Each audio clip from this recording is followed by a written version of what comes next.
Thank you. Thank you.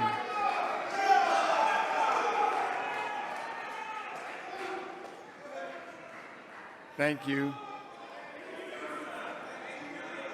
My dear brothers and sisters, Assalamu alaikum.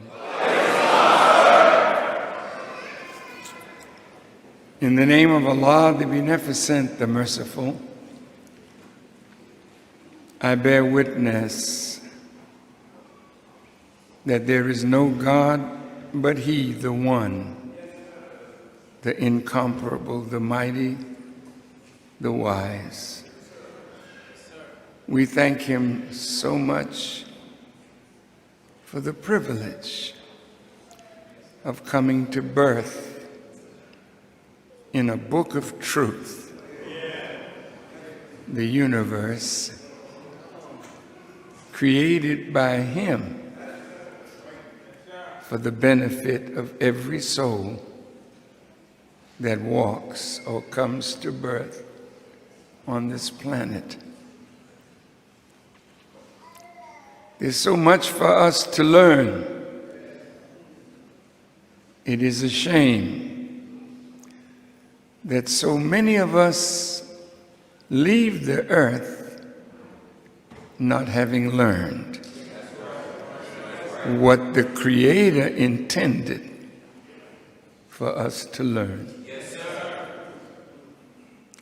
I thank Allah, the Most High, for His intervention in our affairs, and really in the affairs of the whole human family, but starting with us.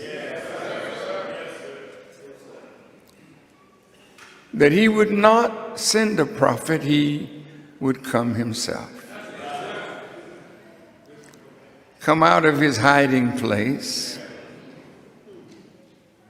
to make Himself known to us, and through us to the entire planet.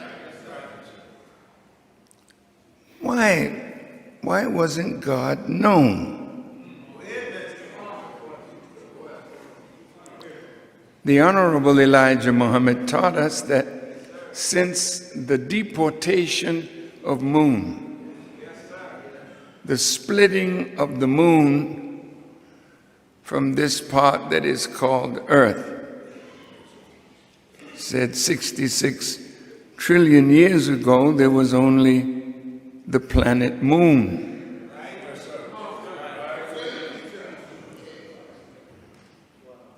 But one of our great scientists, and we have so many among the original people that created all of this wonder that you see, wasn't made by a spook, wasn't made by a spirit. It was a human being who is all-wise,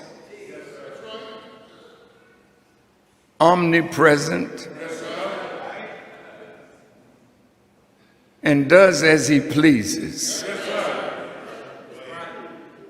But He's a human being.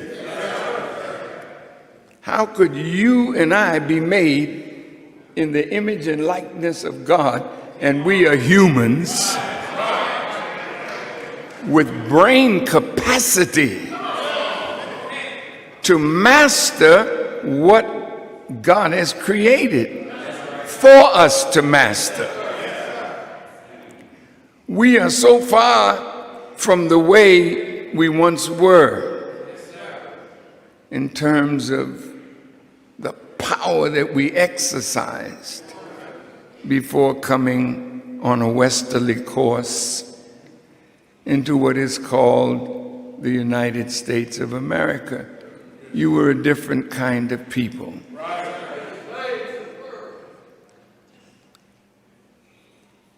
But the God came because it's time.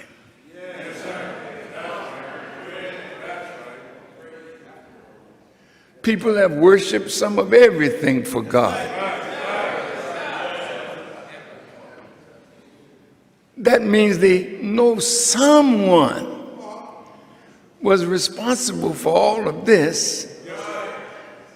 They called him by many names and they named him by many things.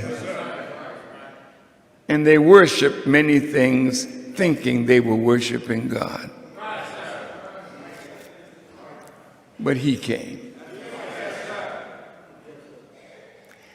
And he chose America to make himself known. He chose America because the wicked rulers of America and this current world placed us in a condition that only God could solve. In his coming, he helped raise America to be the greatest power on earth. That America could threaten the human family. That they had enough nuclear weapons that they could kill the entire planet of human beings several times over. That's a powerful man. Would you say that?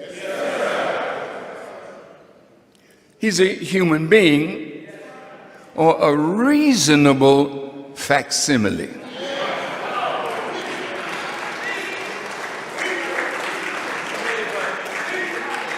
He's human in that he's an imitation of the real. He's human in that he is made in the image and likeness of the original man, who is the black man of Asia, the original people of our planet. If we were not here, there would not be any brown, any red, any yellow, and certainly no whites. But because we are here,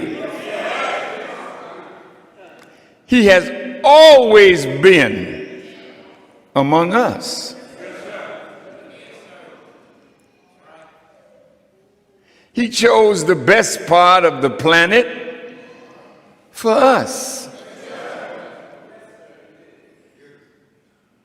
Or we could say, when the moon was split from the earth, it was like a new earth. So the original people searched the earth for the best part. And we chose the holy city of Mecca in Arabia and that area of the world, the most fertile, minerally rich part of the earth. We chose it as the home of the original people. A spiritual home. But when he came to America, he saw that America had undone, unraveled, broke apart the original people of the earth. So that presented him with a problem. How do the people recognize God? Well, how do you recognize an electrician if all the lights are out?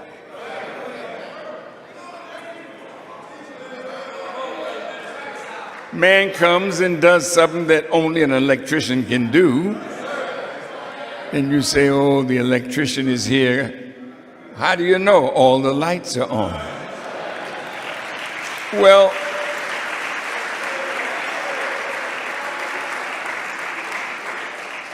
you know, God respects the white man because he permitted him. Notice the words I used. He permitted him,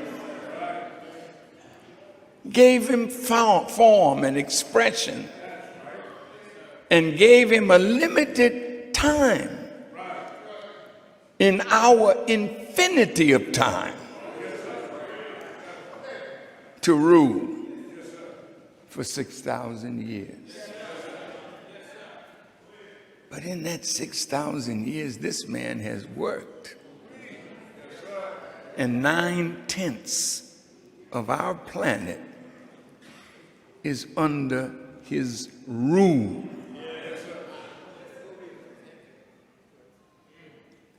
Now, God comes. What did you come for? Well, I intend to sit the imposter down.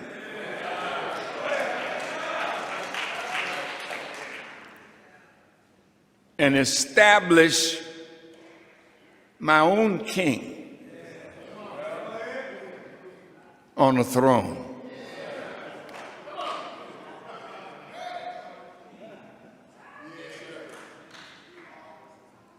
And I intend to make a new heaven and a new earth so that all of you that live will know that I'm present. And then I'm going to allow you to see me as I am. It's God talking.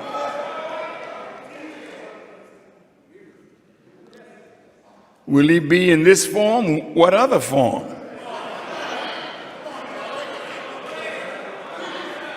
All intelligence is not confined to this form, but the supreme intelligence on our planet is found in this form. And Allah said in the Quran that he gave us the best form. So this body is almost magical. If you let it be itself, it will heal itself. It is a magnificent vessel in which the Spirit of God can reside. But Satan has so corrupted the Spirit. Till last Sunday, I had to say that the prophets were right when they said America has become a habitation of devils. Well, you might say, well, I live here. Yeah, we know. And everywhere you go, you raise hell. Let's talk about it. Because he made us into himself. So little black devils hanging out with the white devils. But the brown ones are devils, the red ones are devils, the yellow ones are devils. Because you all have been made by Satan to rebel against the law of righteousness. So look at what God said he was coming to do. He's coming and he's going to set the big bad wolf down.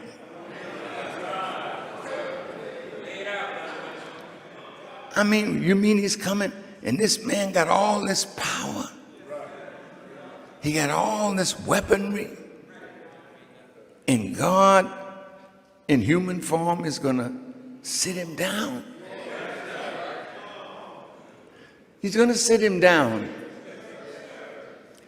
But he's such a weak foe.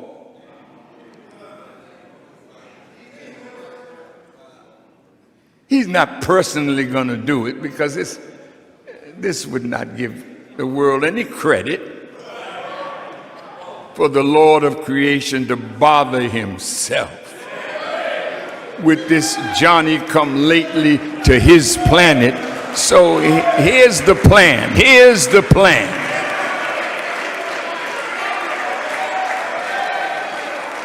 Now, God allowed us to come into his hands.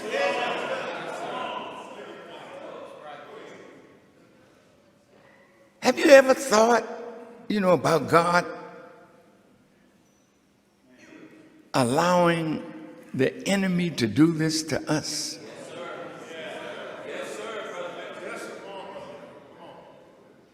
He couldn't have done it unless God gave him permission.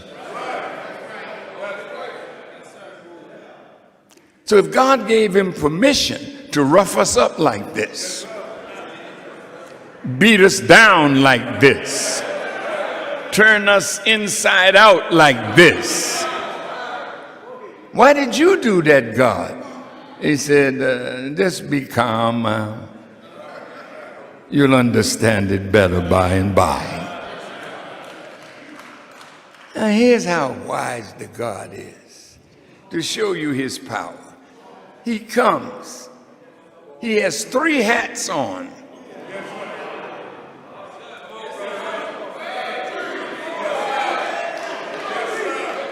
One hat is his own, and he don't show that.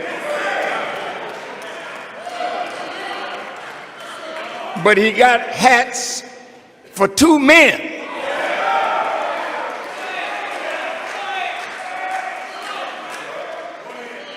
And he's going to use 2 of the people that the enemy destroyed. 2 Negroes.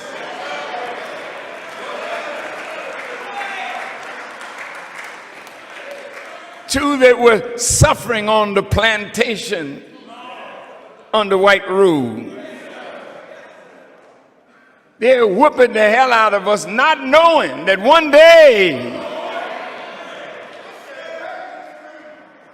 God would make the bottom rail come to the top.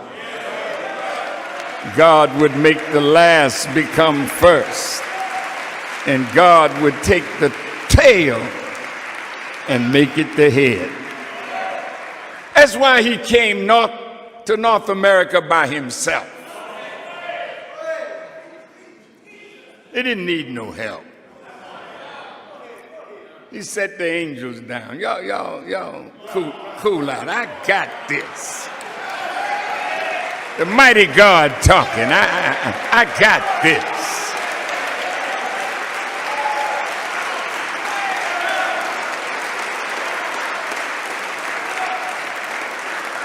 Meanwhile, back at the ranch,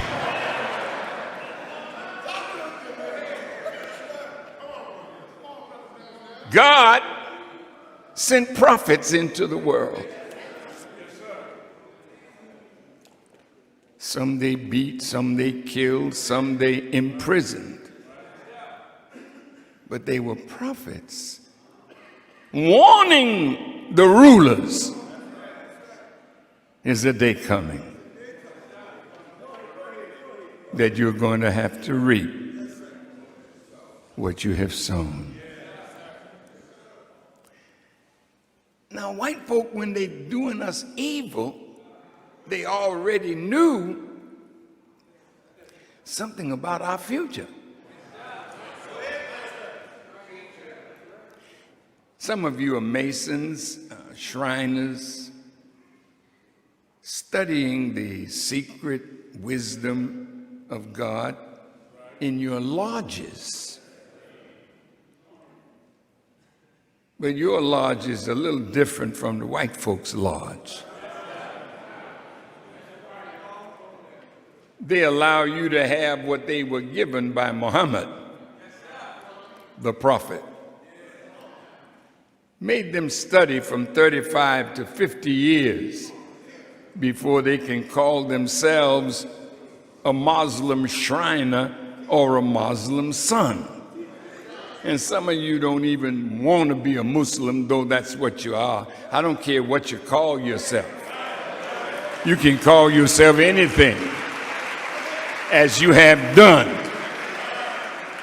And as the white man had done, he called you nigger, he called you negro, he called you coon, he called you shine, he called you all kind of names.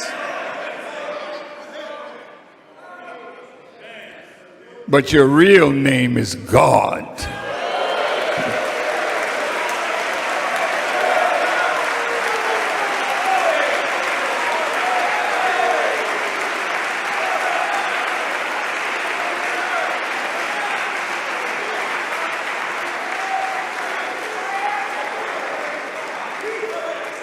Yeah, the Bible tells you there are lords many, gods many, but Allah is the one, the mighty, the supreme. So they got all these gods in America and turned us out.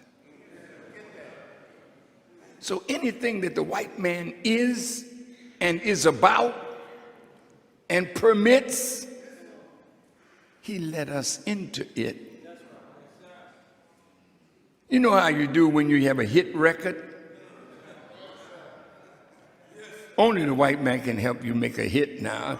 Some of you have done it from your trunk. Made a little money too. That shows you how tough you are. I mean, you take nothing and make something out of it, like what God does all the time.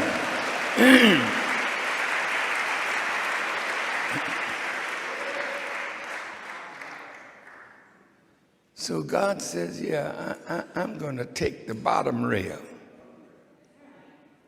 bring it to the top. I'm going to find my sheep that is lost. I'm going to find him. I'm going to bring him again and settle him on the mountains of Israel. Now that brings up something. What is this Israel business?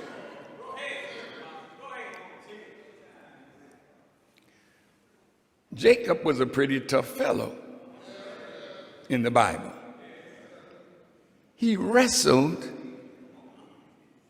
with the angel.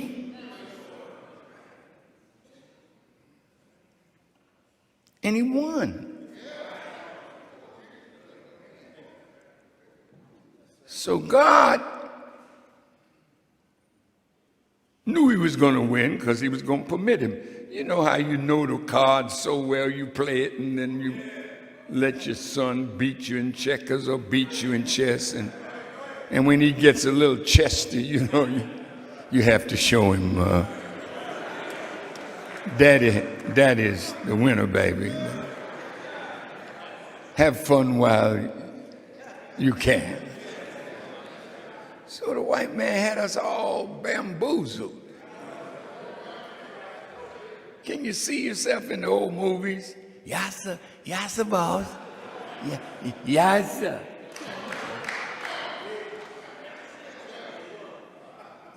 Hey, boy, come here. Yeah, yes, sir, boss. Well, our people played the role, man. Our poor women, Lord have mercy. He had a field day with you. Went in and out of you like foxes go in and out of the holes that they make. Holes.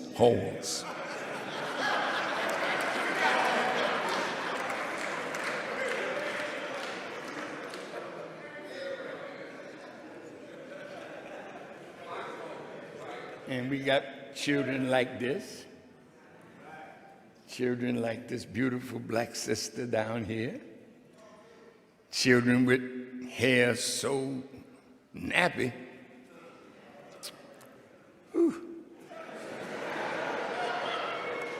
look like dried raisins, you know.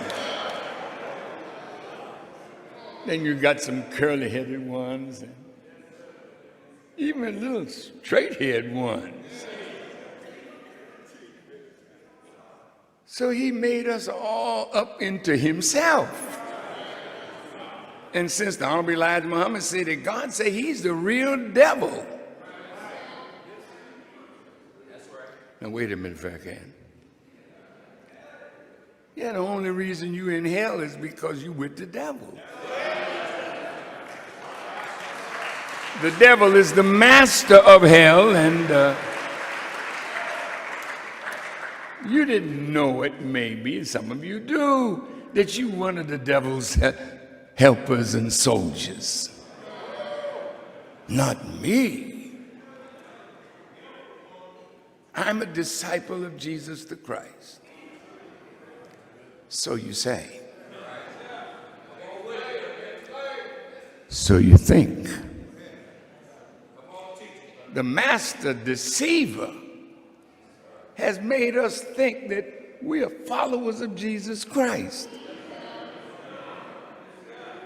It gets worse than that. The master deceiver makes us think we're followers of Moses and the Israelite prophets. We are the real Jews.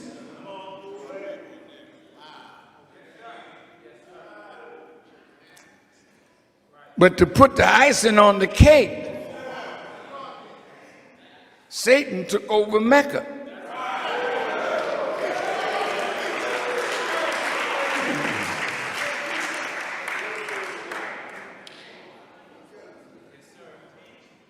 He made Jewish devils, Muslim devils, Christian devils, Hindu devils, Buddhist devils. Look at the world. Don't tell me you're righteous. The world is in hell because Satan has become your master.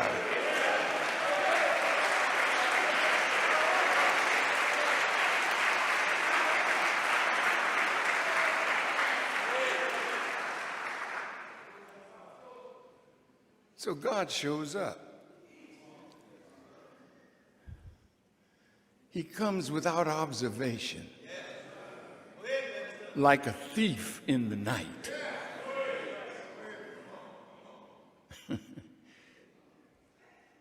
How could he come without observation?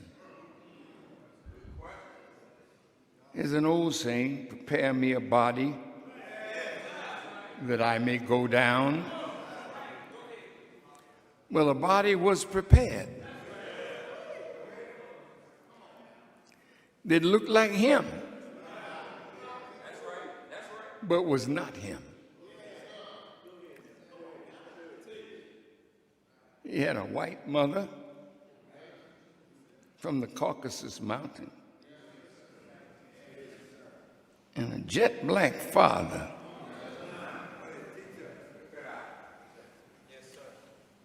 He was a master when he came here. He came in, as Isaiah the prophet said, with dyed garments on. See? That's what this is, isn't it? Most of the holy people in the East, they don't wear dyed garments. They wear white. That's right. But he came with dyed garments on, without observation. He came in and out of America for 20 years. From 1910, visiting white people, visiting president, visiting. Yeah. He got to know white people pretty well. Let me tell you something. You've been living with them. Not with, under. The big difference between with and under. Any woman that lives with a man knows the man. we lived under him. And some of us never got up into high places. But you're up there today. It's real talk. No black man becomes great in America without the help of the Jewish people. You don't become wealthy in America without the help of white people, Jewish people. They've helped you up, and you can't deny it. That's why you're so angry with Farrakhan.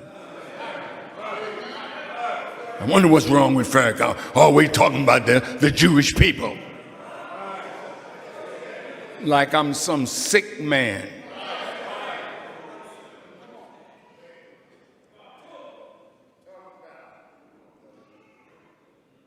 No. Some of you think like that because you don't know the assignment that God gave to the two men that were qualifying for their hats.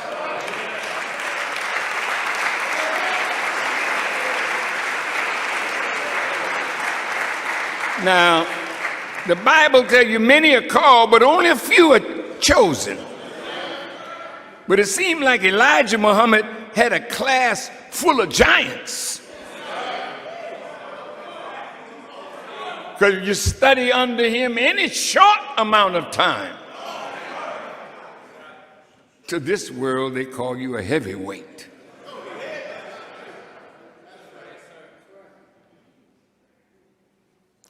So Brother Malcolm, as I said over the weekend, studied 12 years with Elijah Muhammad, and his place in the class was aborted.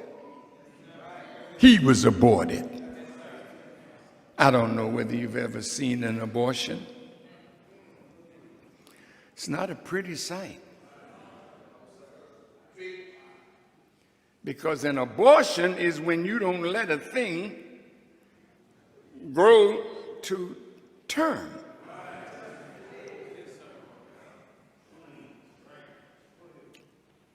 Some force, some disease interferes. And the growing, living thing dies, and it never came to full term. Malcolm never reached his potential fully. He only went to the 8th grade of school. But under Elijah Muhammad, he beat up college professors. I was with him at Harvard, and they brought out a champion Negro. You know how they do.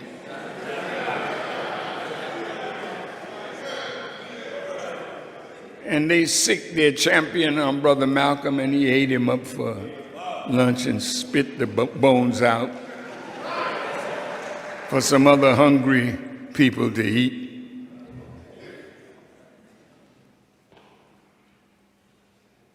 He frightened white people. What are we going to do about Malcolm X? Did you see the movie, Who Killed Malcolm? How many of you saw it? Raise your hands.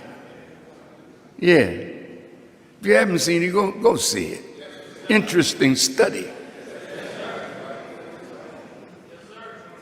See?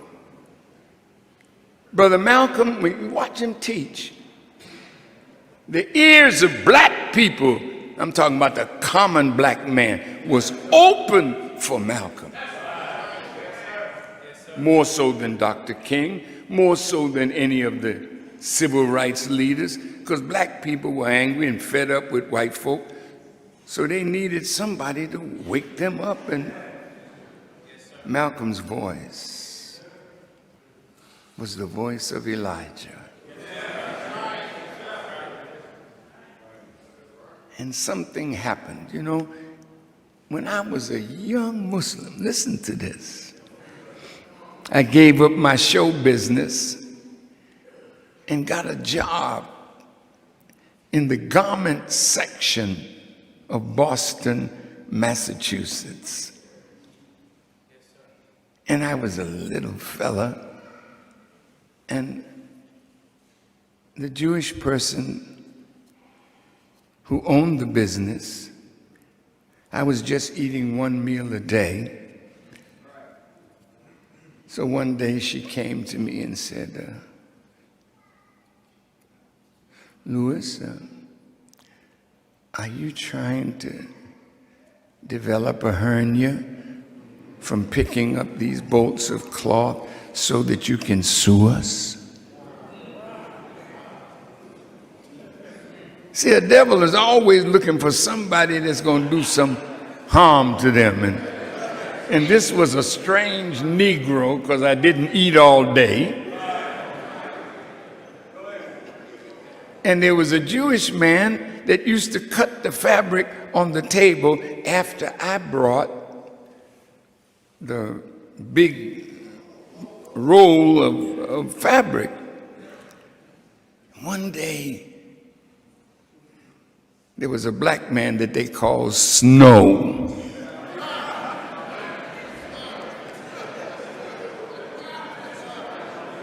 You know how they do. See, the beautiful singers back in those days, a quartet, one, the most famous, was named by white folks, called the Ink Spots.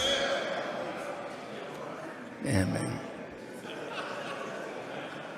This cat, he keeps laying stuff on us, you know. So while I was picking up the bolts of cloth,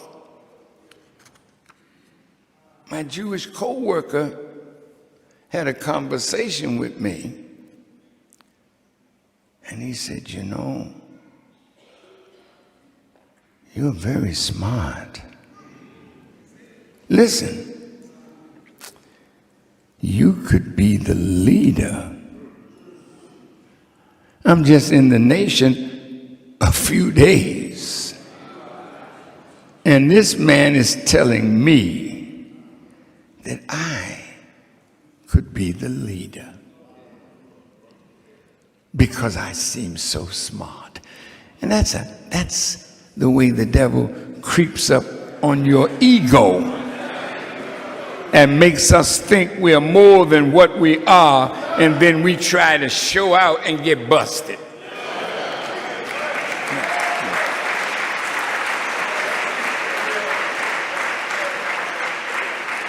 So when he dropped that on me, I said, sir, I said, when you and your people were in the hills and cave sides of Europe, when you talk like that, they know you know something. I said, which one of you cavies could be the leader over Moses in your condition? That was the end of it. The man knew he was meeting a little master that he could not master. Now you think about that. I'm just coming into class.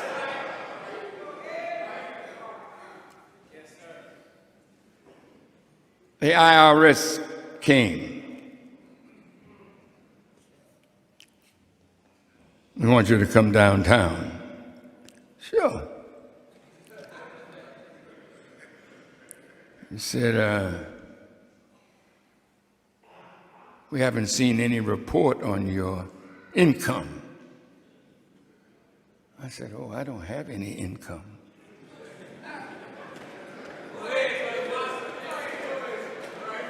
Now, ain't nobody teaching me. This is just me in the way God made me. Look, no, I don't have any income. Income is money given for service rendered.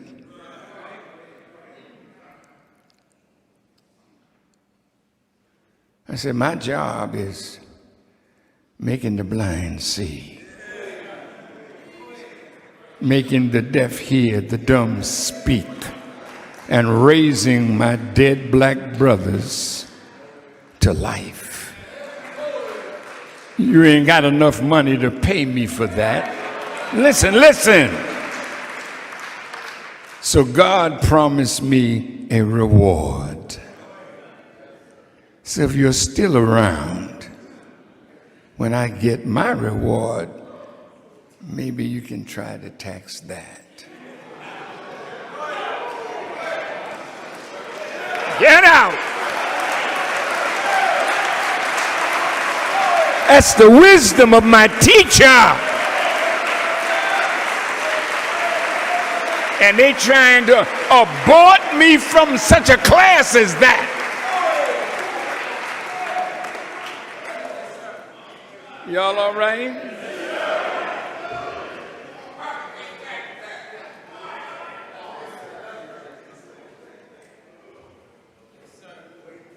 I'm trying to show you what kind of classroom Malcolm and Muhammad Ali and all of us were in. I was just a little fella in the class, and the white man was trying to make me rebel against my teacher.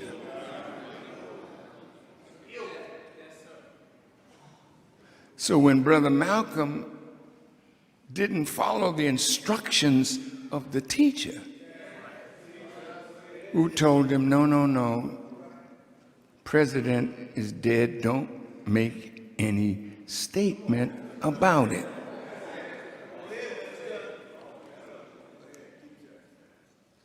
Now, a Negro that don't have a teacher, you would laugh at Kennedy's assassination because you don't see the bigger picture. Malcolm knew the bigger picture, but he was blinded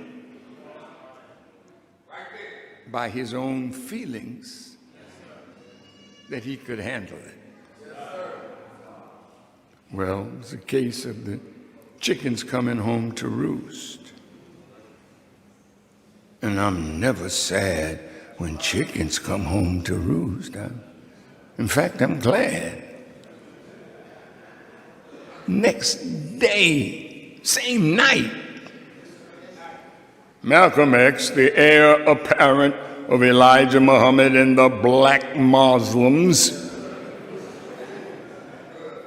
was joking and laughing at the assassination of our president. Now, I'm in Boston, man. The Irish Catholics run the town. You're a wise man. Do you go in the face of the enemy and the messenger told you, no, don't say anything? Gone. My brother, his tenure in the class was interrupted. And he decided he didn't like the punishment that his teacher gave him. And he left the class. See, when you leave the classroom of God,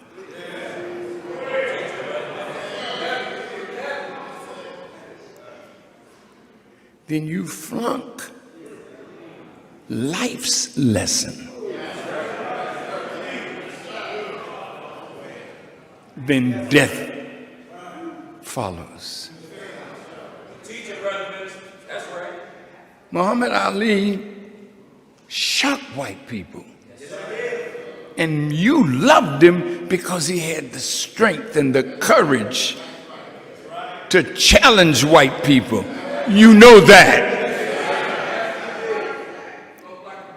I am the greatest of all time.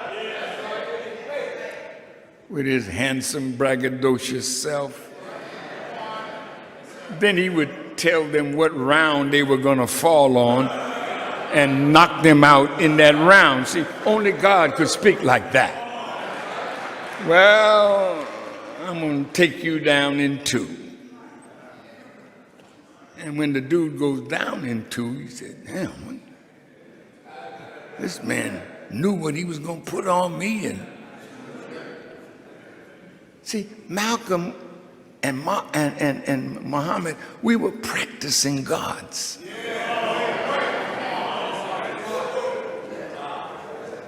I mean, just think about practicing wisdom and making the enemy run away from you. We're practicing some lessons that we learned in our class. All right, let me get to the point here. God was going to use some Negroes to bring the enemy down. One from among us, he's going to make him so powerful. I want you to listen to me. That he would be able to control the weather.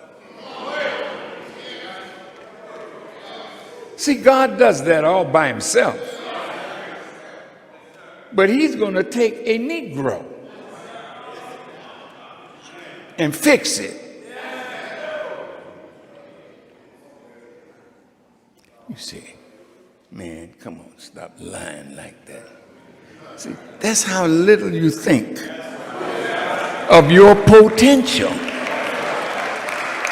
Every day in your life, when you do wrong, you create storms in your life.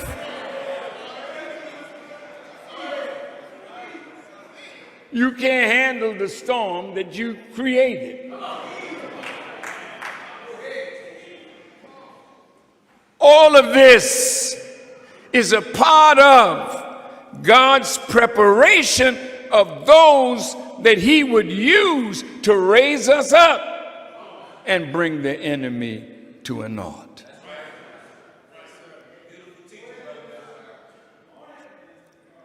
Now, for the last near 40 years, I have been labeled as an anti-Semite. And most of you have heard that name applied to me and to us.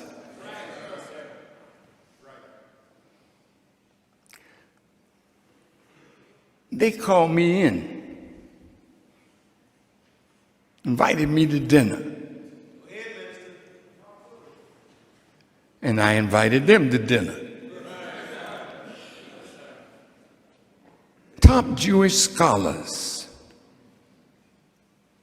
came and sat at my table, my father's table, but I'm living in the house. They're sitting at my table, and they're telling me, Farrakhan, you do not try to teach us. Did you hear what I said? Yes, I'll give you his name, Rabbi Shalman, who was the dean of all of the rabbis in Chicago. Say, you don't lecture us. That's for me to do. In other words, how dare you, nigga? I mean, underneath, that's what it's all about. How dare you think that you can criticize and correct us?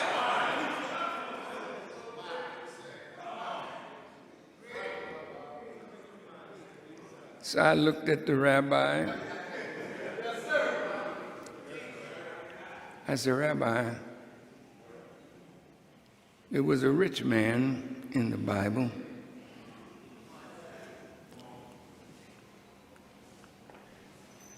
who persecuted Lazarus. And the rich man died. And Lazarus was in the bosom of Abraham. And the rich man said, hey, Laz.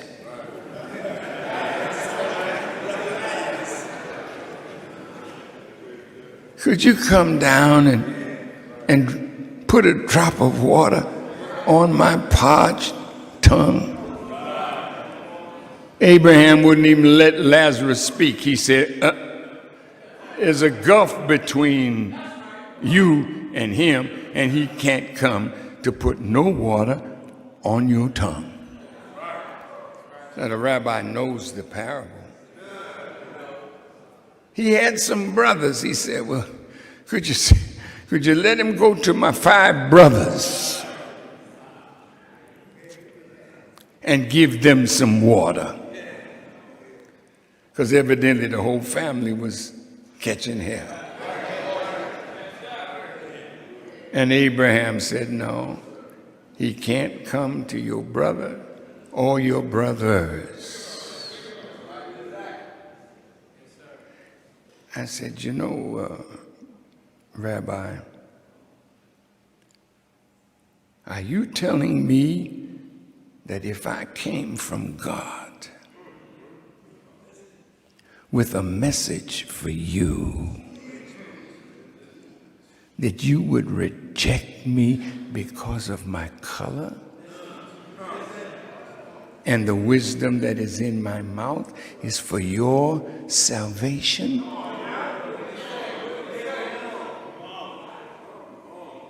Would you do that, Rabbi? Now, he don't know where I'm going, and at the time I didn't either.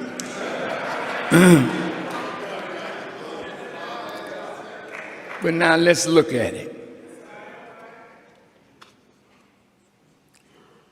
Did you know that the Honorable Elijah Muhammad said, when you come into the full understanding of Jesus, you will awaken at once. Are you asleep? Yes, you are.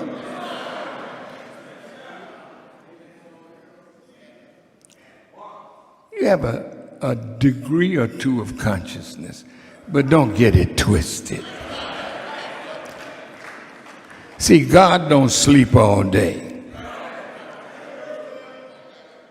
God don't lay in the bed looking at TV, hoping that something's going to come and change his condition.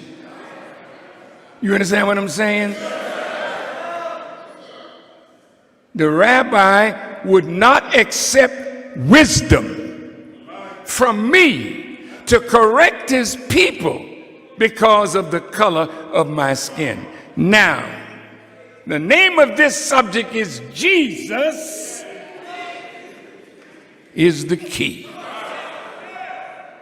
It was a long time getting to it, but I had to lay the right base. Now look at this.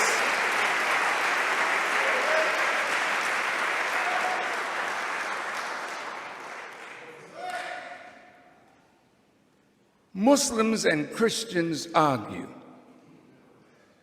There may be some Christian scholars in this house, and I would like to engage you for a moment. This is not vanity, nothing. I just want to talk to you about Jesus.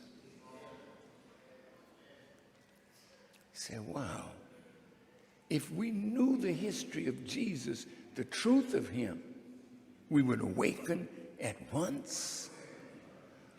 What is there about the knowledge of Jesus that is hidden from us. That if we knew it, we'd be up and moving. Could it be that that's why Jesus said, you shall know what? And what would truth do? Are you free? Well, then you don't know.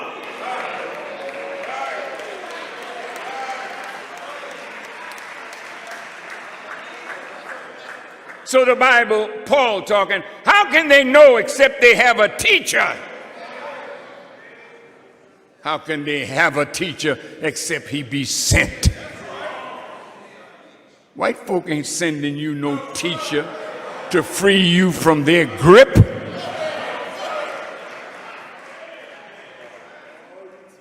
God has to send one for you.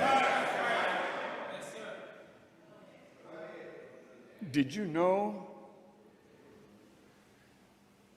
that some of the Jews in Israel called Jesus a monkey? How many of you have ever heard that they refer to Jesus as that monkey?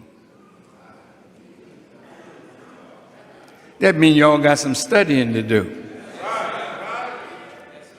Look at this. They wrote on the church in Palestine or in Israel, Jesus is a monkey. And when white folk want to tease you, they call you a monkey.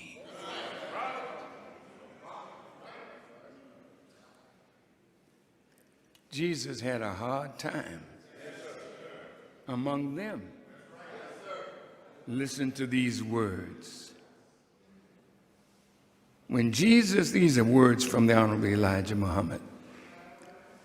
When Jesus came into his mission, he was the last prophet to the Jews. But he was born in Palestine and fled to Egypt, where his mother was born. He was a melanin-colored human, kinky hair, and they didn't like him. The same spirit that rabbi came to me, how dare you think you can come and teach us? That's the way they felt about Jesus, who was their last prophet. Now, Muslims believe Jesus was only a prophet.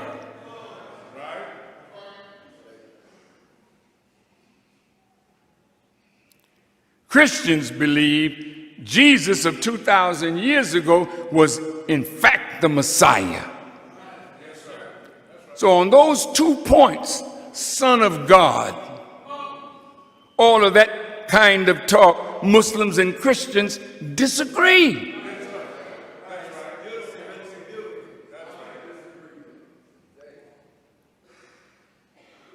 God has come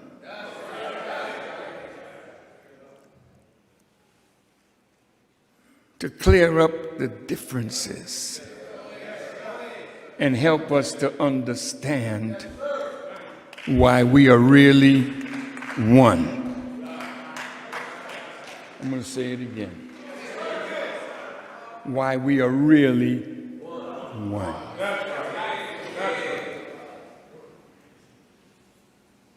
Jesus of 2,000 years ago was only a prophet.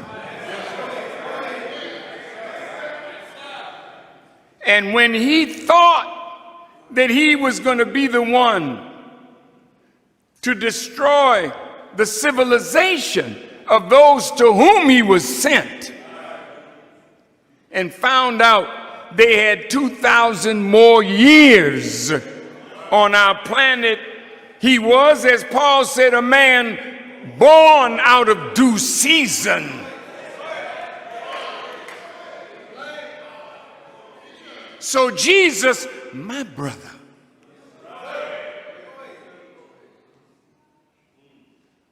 knew he was 2,000 years too soon. Jesus came to remind the Jews to cleanse themselves from their deviation from the law given by Moses and the Israelite prophets to them. Jesus warned them that if they did not cleanse, if they did not come back to the law of God given to them through Moses and the Israelite prophets,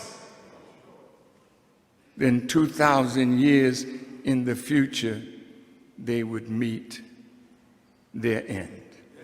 Yes, sir. Yes, sir. Now, Jesus, when he found out he was 2,000 years too soon, and when he knew he was only a sign of that one that would come at the end of the rule of this world, he decided, listen to the words, he decided to give his life for the truth that he taught. There he was in Palestine. He never taught the multitudes. There were no multitudes in Palestine living, listening to Jesus. In fact, on the day he decided to die for the truth that he taught, he had his largest crowd. 35 people, pardon me.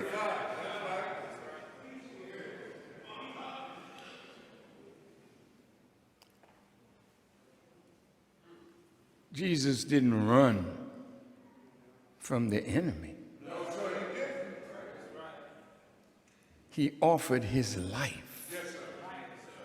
Not to the enemy, but he offered his life for the truth that he taught from God. And he goes out on the streets of Jerusalem to die. And he found a crowd gathered under the awning of an old Jewish man's store. And he started teaching them, and they were listening. The owner of the store came out, and Jesus quieted them down by saying, I'll get them to buy something. And the owner of the store went back in, and Jesus started teaching. I'm going to depart for a moment to tell you about the mind of a prophet of God. How can you do that?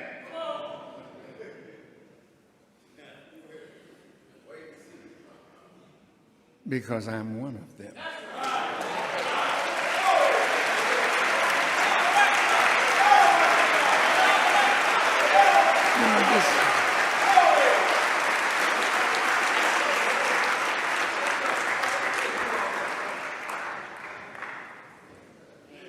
Hanging out with Elijah,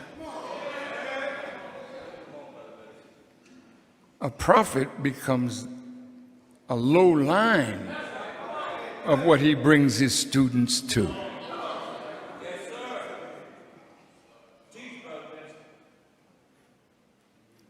Prophets do not come to the people to whom they were missioned with the thought in mind, I hate them And I hope they won't listen so that the God will kill them.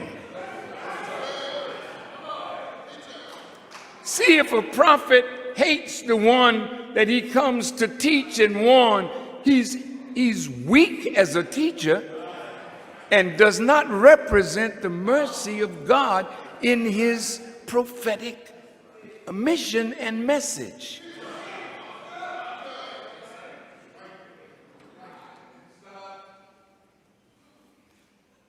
Jesus had compassion for the Jews. How do you know that, Farrakhan? Because I've never been a hater.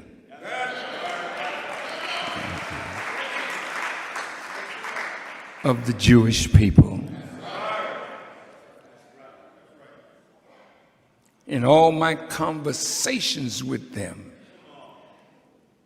the level of conversation is at the highest level. Yes, sir. I never raise my voice. Right. There's compassion in my voice. Yes, sir. One of the rabbis that were in the group with having dinner with me, he said, Farrakhan, no, Rabbi Mark, oh God. What? Somebody called out a name. No, the one that I mentioned earlier, Shalman. Rabbi Shalman was a brilliant rabbi, but his scriptural power was weak when it comes to knowing the prophecies concerning his people.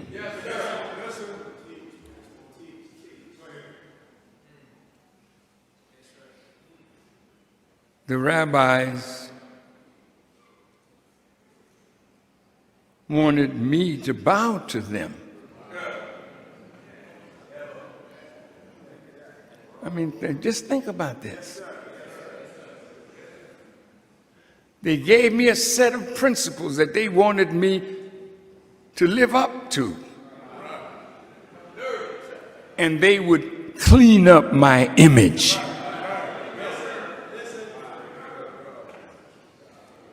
Now, if you know the art of the deal, you don't deal with Satan. You don't give him an inch. Because any compromise with Satan is compromising your own victory over Satan. Listen.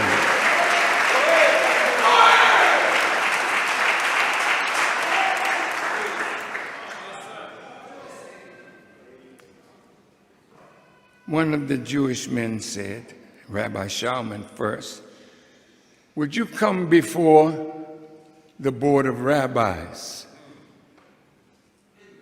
I said, tomorrow, if you could arrange it.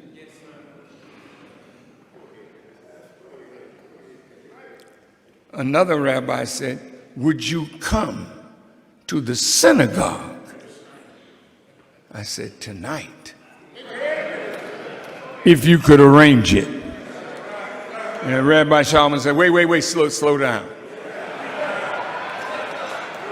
I'm telling you the truth.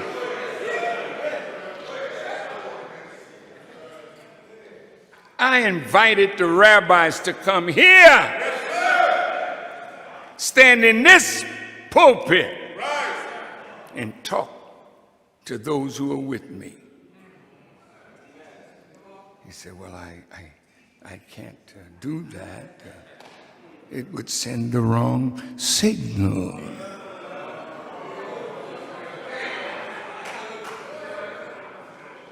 Because I wanted them to see you listening to me that I've never taught one of you in private or in the public to do harm to nobody.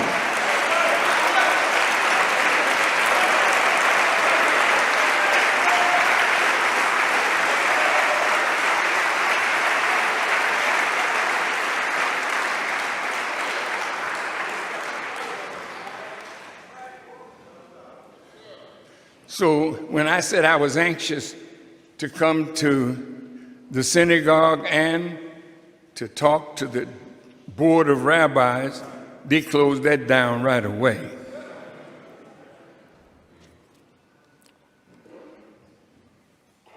I said, well, why don't you come to the mosque? Yes, sir. And you can speak to those who follow me. See if you can feel hatred coming out of them as you try to teach. Well, see, I never taught none of you to hate Jews. If you hate them on your own, not because I taught you.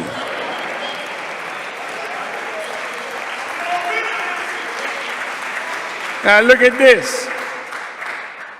They didn't want to send the wrong signal so they wouldn't come to the mosque. I said, I'll tell you what. You've never met my wife. You've never met my children. Why don't you come again to my home? And you can meet my wife. You can meet my children. See if you can sense any hatred. You're intelligent men. I'm talking to the rabbis. I said, sit with me and my family. And I won't say a word. You can talk to them. I had the utmost confidence that my family would respect their presence because we're civilized people, man.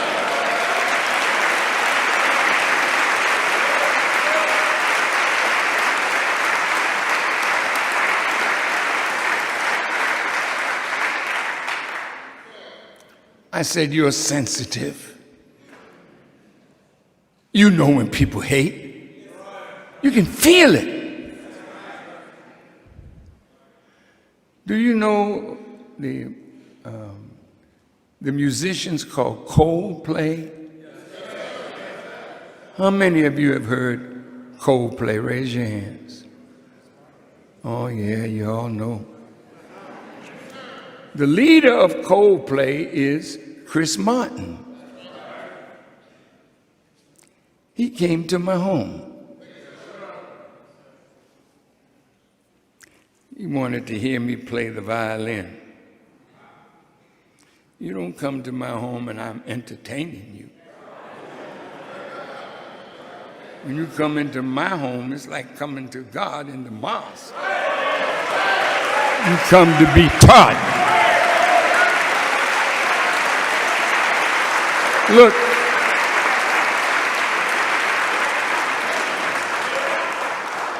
Chris Martin flew on his own jet, or he had his own plane, and he brought a few Jewish friends of his. Now they're going to scope me out. Sitting in my living room, asking me questions. See, when you ask me a question, I immediately consult the God.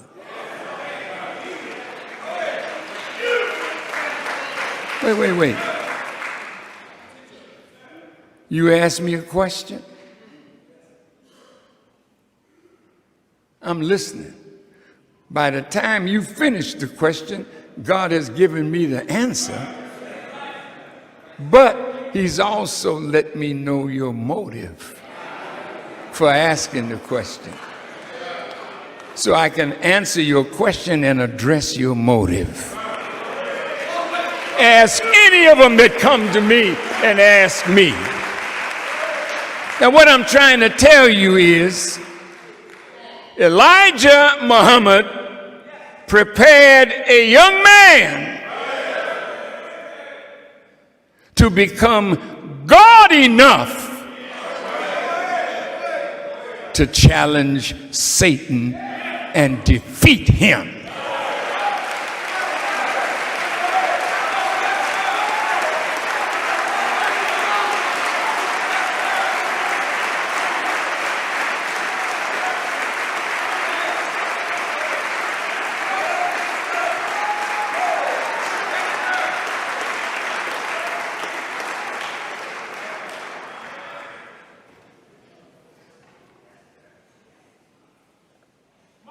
There's another Jesus, not the historical Jesus, but the prophetic Jesus. 75% of what you read in the New Testament, the Gospels, are not of Jesus the prophet, but of Jesus who was prophesied to come, the Messiah. Well, that man, 2,000 years ago, his largest crowd was 35 people. But the Jesus you read about spoke to the multitudes.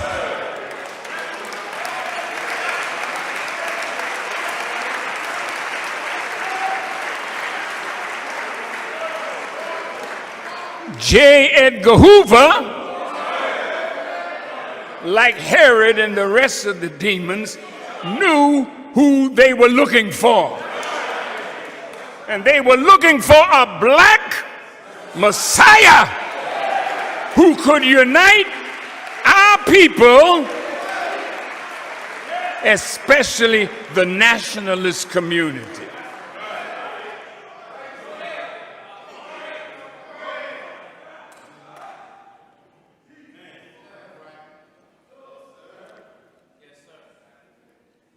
A lot of people speak to multitudes, but the message that they speak is, sorry, it's not messianic. See, Jesus knew nothing of what you call Christianity.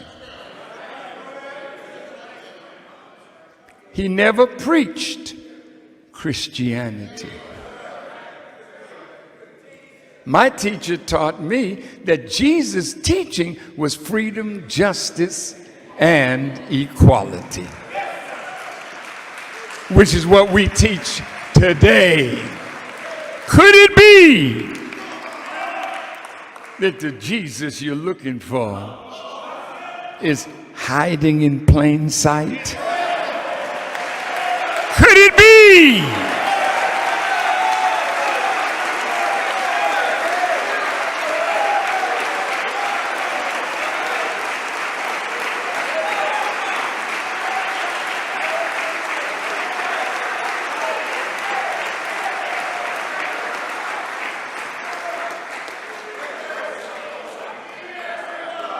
now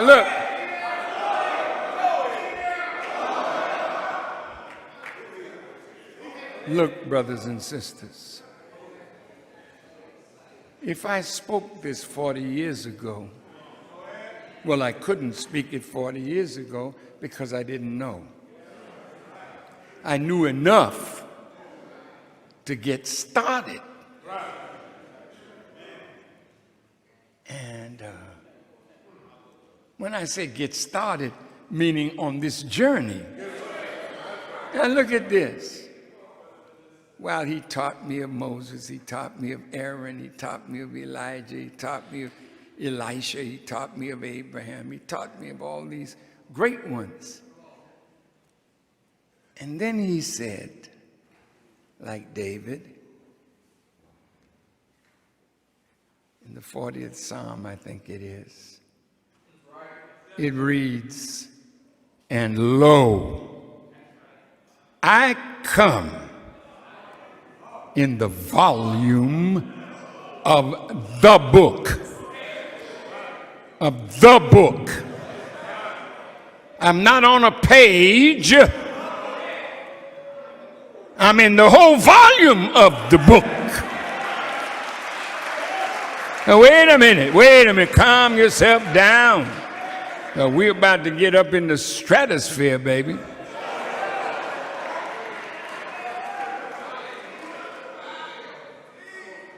David was the prototype of the Jesus, the Messiah. David, the son of Jesse.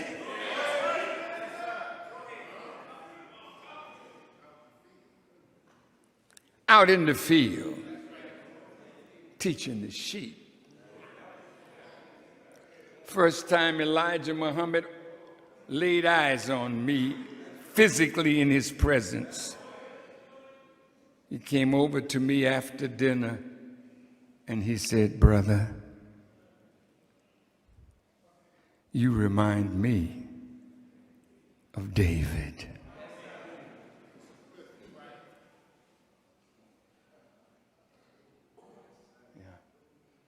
Study David.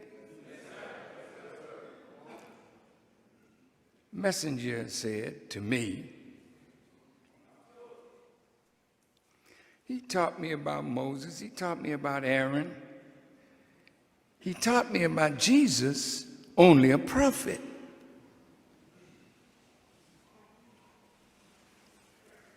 And then one day, he said, "Brother, when you find out who you are,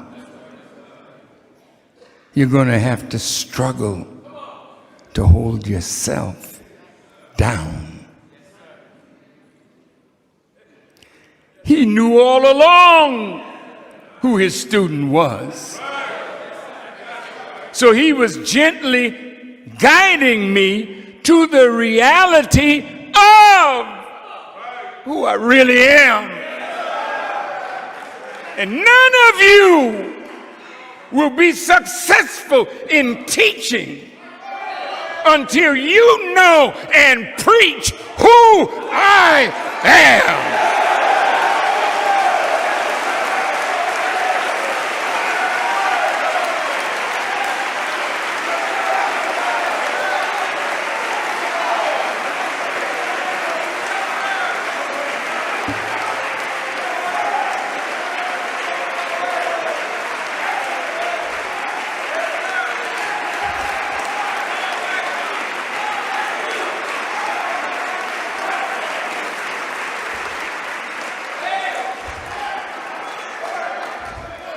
Elijah Muhammad made me the representative of his message on radio for 6 years.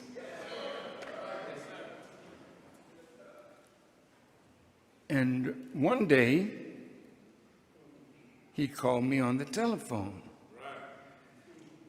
And he said, "Brother, I want you to speak on the subject,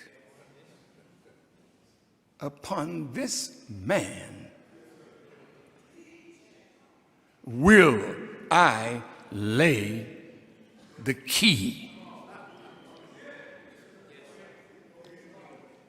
I said, "Yes, sir." And I preached the subject, send it to him. He listened. He said, "No, you missed. Try it again."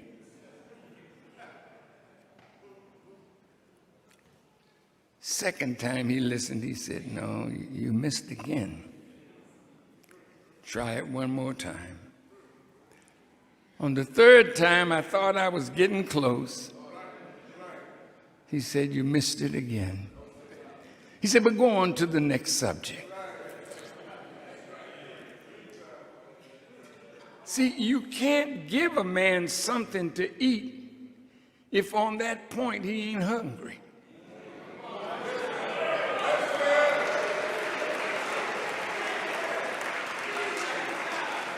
He was trying to get me to see something, and I missed it every time. And one day, last year,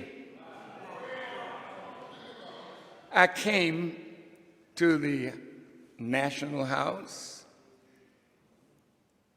and Brother Fontaine, Brother Abdul Rasul was in the meeting room where we have our cabinet meetings and whatnot. And he said, "Brother, I found the tape that you made at Emory University in Georgia. They got a lot of your tapes." He said, "But I got this one." And when I looked at it, I had been saying the title wrong, throwing myself off because it wasn't time. See, what you got to understand with God, and when he's making a man, he's got to be on time when he learns. Not before time, on time. The real subject was, on this man will I lay the key. But I was saying the subject was, on this man have I laid the key. And show you how one word messing up the tense of the verb can throw you completely off. And that's why you're messed up over Jesus, because you're looking past. And Jesus is walking in present time.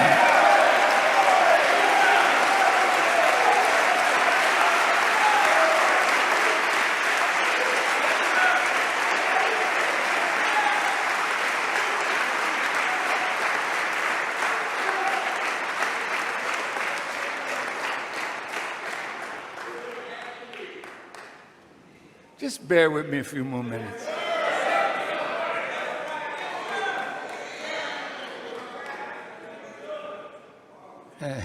That's right, brother. Just relax, man.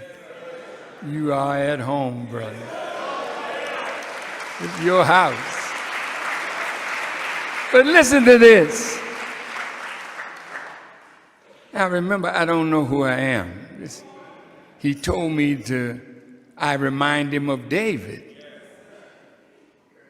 Okay, once I got the tense right, those of you who study English, you're not speaking correctly unless you have verb and subject agreement. In other words, you can't be in the present with an action that ties you to the past. You got to come all the way up into present time in order to be successful at what you do, if what you do is supposed to be done in present time. Check this out. Once I got the tense right, he tells me the subject. I want you to teach this. Upon this man. This man is the man he's talking. Will I lay the key? That's big. Now he's about to give me some keys.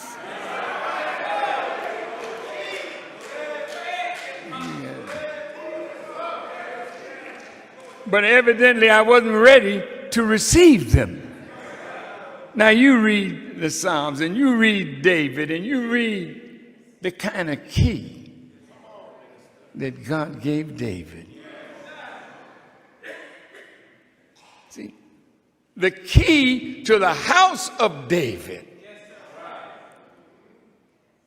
was given to Jesus.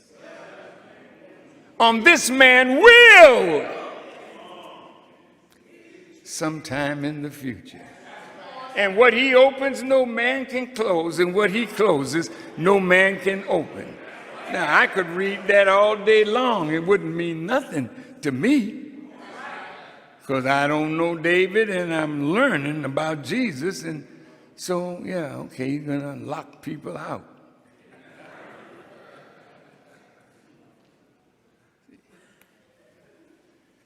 Now, put that constellation of stars up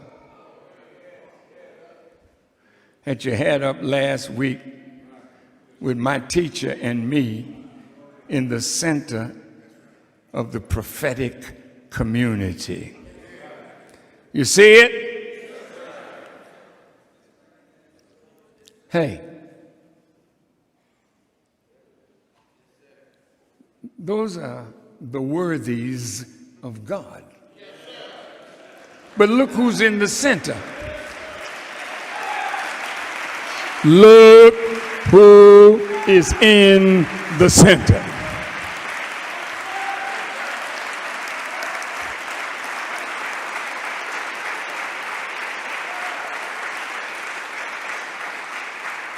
It's not one man.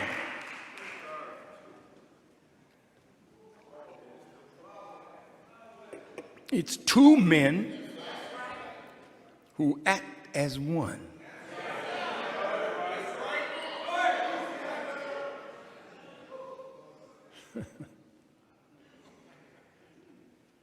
See, my father, oh no, you got to keep that picture up.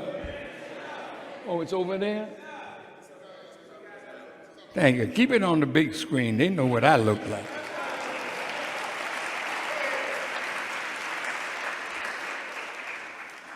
Look at this. See, my teacher said these words during the Theology of Time lecture series in 1972, right here where I'm standing. He said, "You all don't know what the fulfiller looks like." Fulfiller of what? The prophecies of all of the former prophets. What he was telling you is he, Elijah Muhammad, fulfills the prophetic utterances of the former prophets, and his life touches their life. His mission encompasses their mission and ends the time of prophets, because now you're coming into the time of the presence of God, and God making you, me, us into gods. Listen, listen, listen. You got it up there? Now, Elijah Muhammad, this is his helper by his side, made for him by the one that's not there for you to see, but his name is Master Fard Muhammad.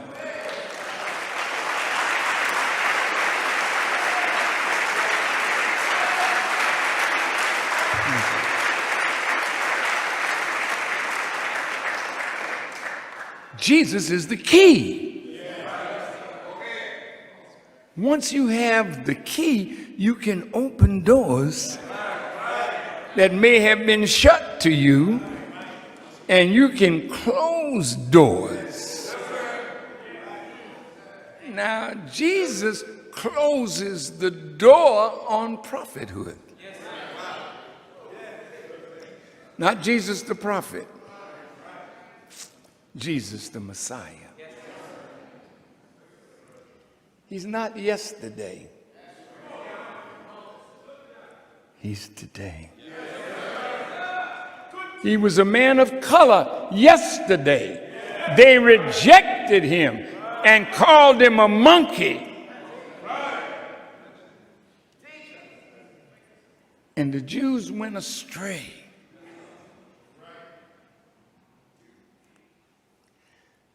See, Moses' law was broken 1,700 years after Moses. A wicked fellow named Nimrod broke the civilization of Moses. And the whole earth went into darkness, spiritual darkness. And Jesus was born in that darkness, out of that darkness. And he was telling the Jewish people, you've got to go back to what Moses and the Israelite prophets taught you. And if you clean yourself up, God will not destroy you. They hated him, and they sought to kill him. And the Jews and the Roman soldiers, they got him on that street that Saturday morning between 9 and 10 o'clock. Jesus was teaching. The Jewish store owner realized that this was the one, that there was a bounty on him. He called the authorities. And when the authorities came and they saw Jesus, they ran to get him and bring him to the authorities. And they started arguing among themselves, the two soldiers, because one said that he got there sooner than the man on the left. And listen to how sharp the mind of Jesus was. He said, the soldier on my left, you did not get me first. The man on the right was 0.3 of a second ahead of you. That soldier walked away. And the Roman soldier that was bringing Jesus to the authorities started bargaining with him. You brought him in dead, you get $1,500. If you bring him in alive, you get $2,500. But dead or alive, they wanted Jesus. And the Roman soldier said, look, if they get you, they're going to torture you. So why don't you let me kill you? It'll be so quick, you would not feel it. I'm a poor man, and the $2,500 I could use. And Jesus said to the soldier, come and do it. And he faced the soldier with his arms outstretched in the form of a cross. But the Roman soldier took a knife that looked like the American hunting knife, and he drove that knife into the heart of Jesus with such speed and force that it came through him and stuck on the board behind him. his nerves froze. And when Joseph came to retrieve the body, he was in this form. And they laid him down.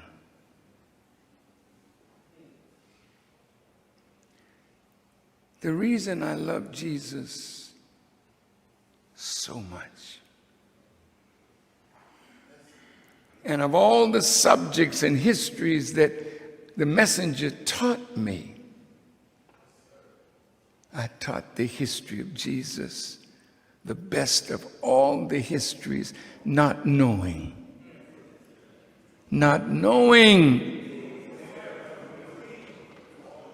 that I was teaching about myself. Don't clap, just sit, listen, think. Nobody in America,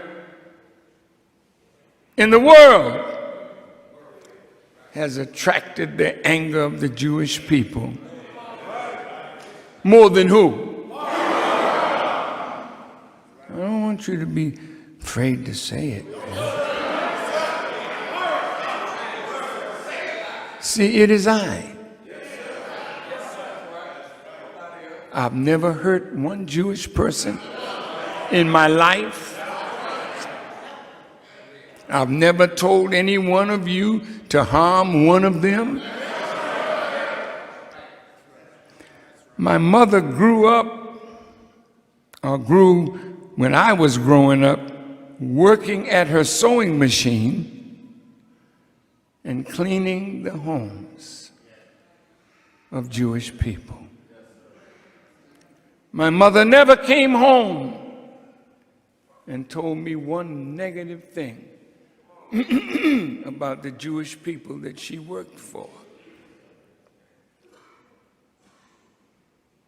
One day she was in the kitchen washing pots.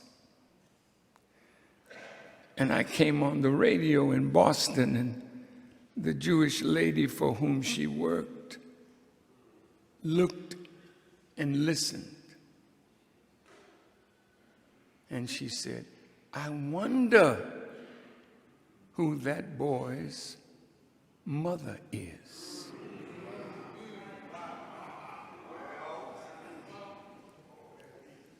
And she looked up from the pot. My beautiful black mother.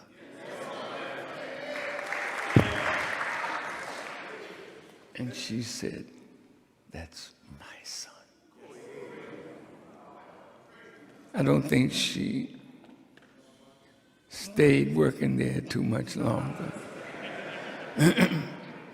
Because in order for a son to know what I was teaching with the boldness that I was teaching it with, I had to have a strong mother.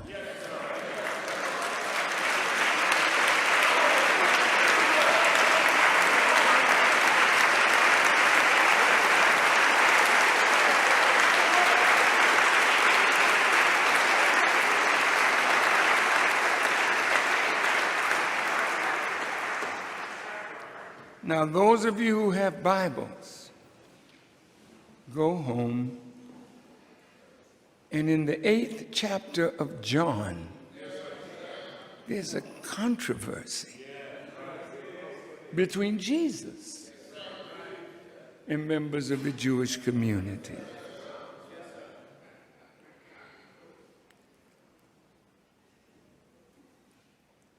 And Jesus said to the Jews, I know you. You're not the children of Abraham. For if you were the children of Abraham, you would do the works of Abraham. And you would love me. For I came from God. And now you hate me, a man that has told you the truth. You seek to kill me, a man that has told you the truth. Some of us are like those Jews that hated Jesus without a cause.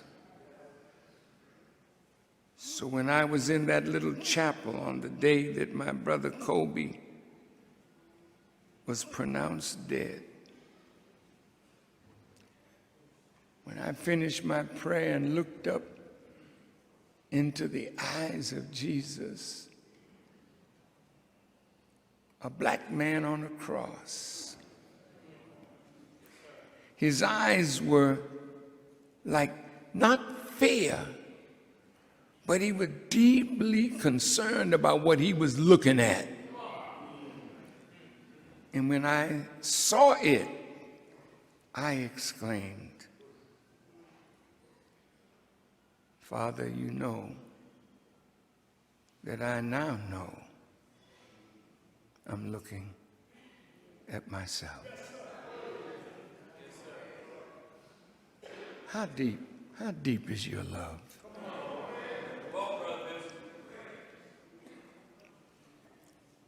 How deep is your love? See, Jesus loved his people.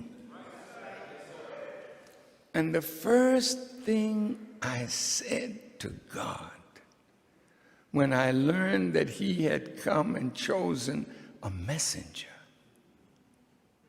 I said, Lord, why didn't you choose me? You know that I love my people. And then I thought, oh, well, I wasn't even born when the Savior came. And I said, let me go and find him and offer him my life. And I went and found Elijah Muhammad, at that time known as the messenger of God. Put it back up on the screen.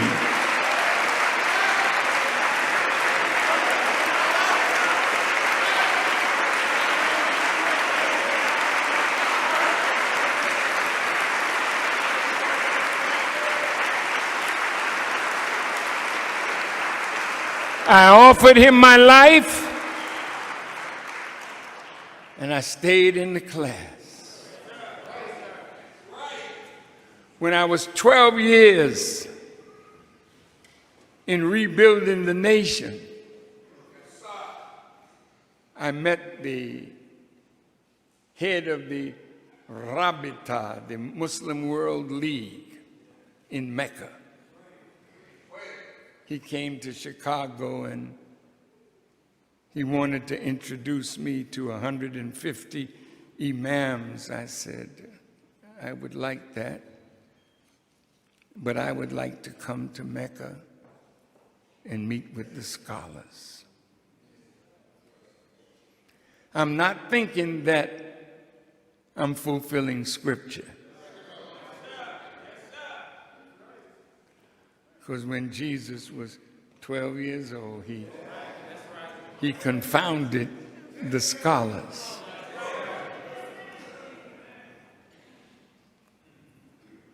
He arranged for me to come to Mecca, sent for me, paid my way. And there was nothing they could do with the words of the Honorable Elijah Muhammad, his invincible truth.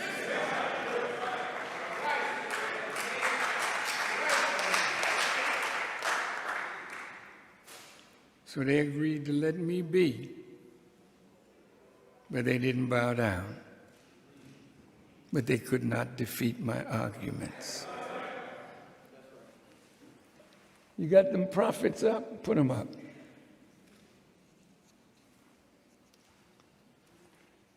The prophets, brother. Thank you. Yeah. Do you know it's written in the scripture about Solomon, who was the wisest of all of the old prophets? And the scripture says, Solomon, in all his glory, was not arrayed as the least of those who follow Jesus.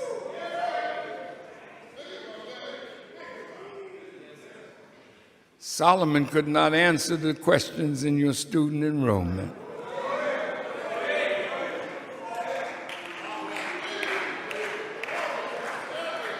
All of it is talking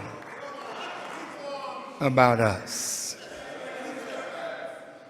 You stay with me a few minutes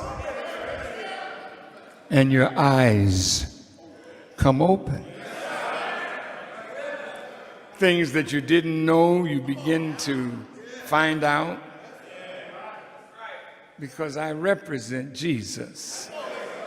And some say, well, you called him the exalted Christ. How is he that? There's a scripture in the Bible that says that Jesus fasted for 40 days in the wilderness.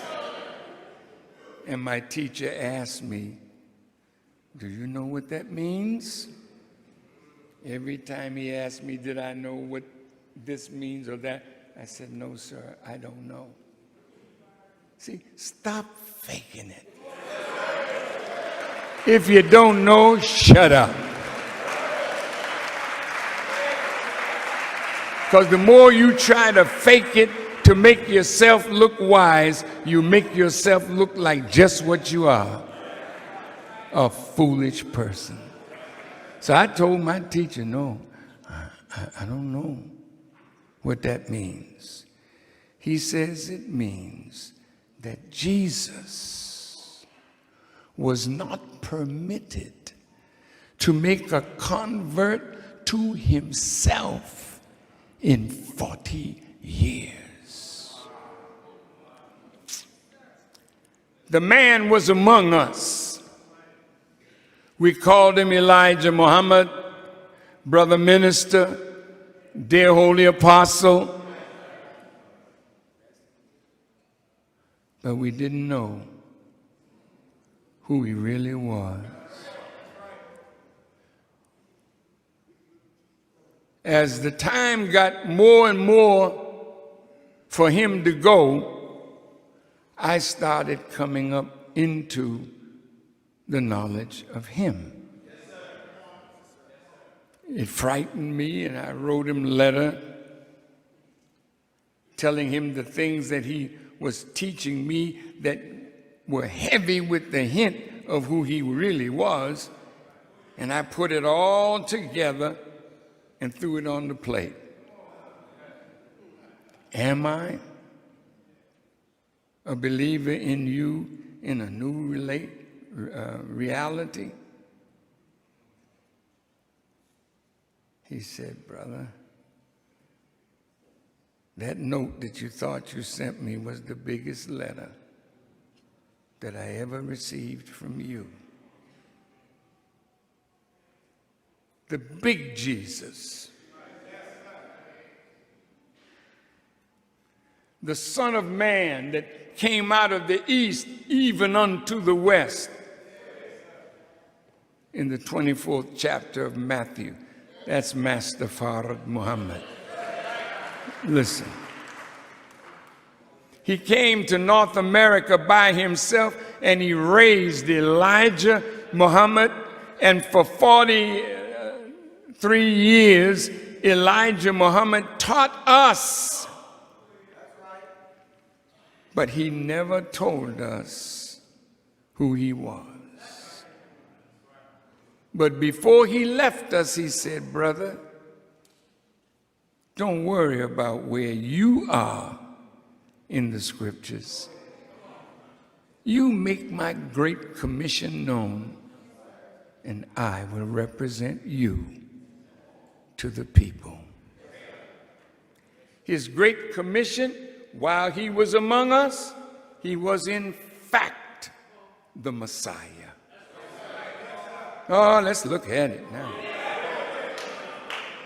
See? He was taught, not it revealed. He was taught the book, the wisdom, the Torah, the gospel.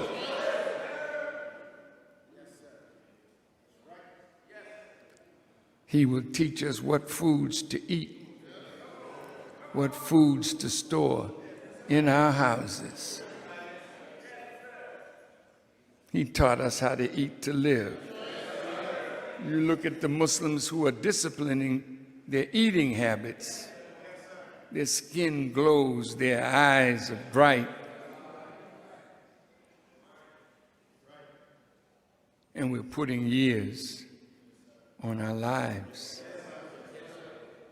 That's what the Messiah would do. Now, let's look at this book of these prophets. See Abraham over there? What did he do? He introduced the oneness of God.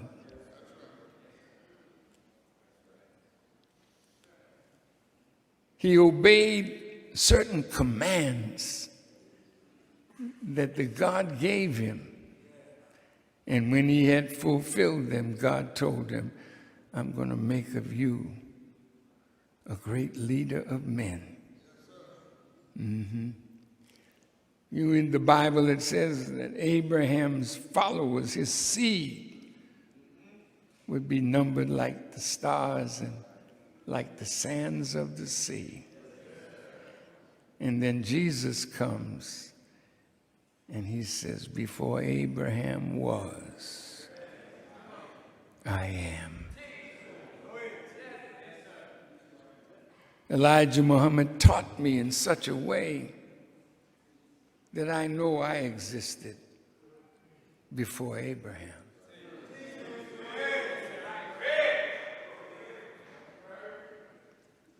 We existed before there was a prophet named Abraham. Look at these prophets. Poor Noah. Is he up there?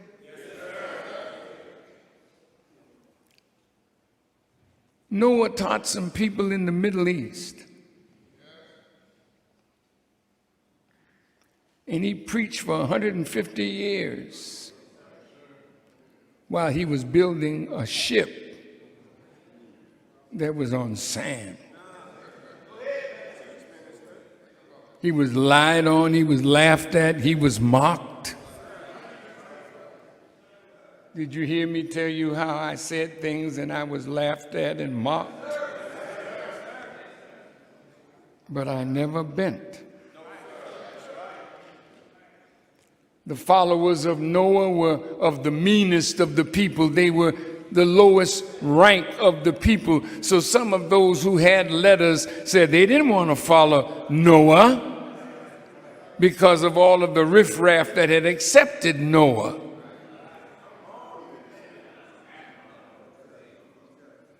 But the Bible said, as it was in the days of Noah, so shall it be at the coming of the Son of Man.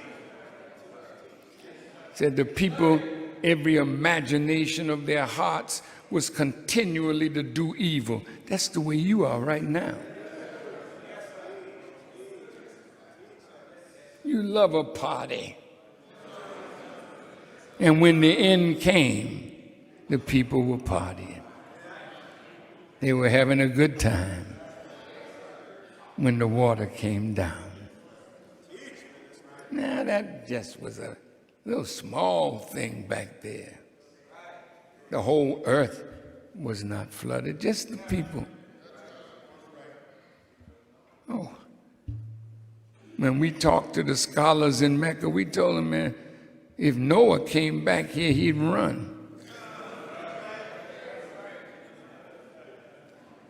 He said, God, please, don't leave me in America with these foul people. I need more juice.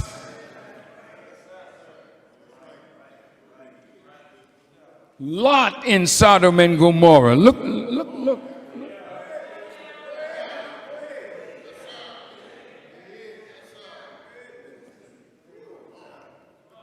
Lot dealt with the first manifestation of homosexuality.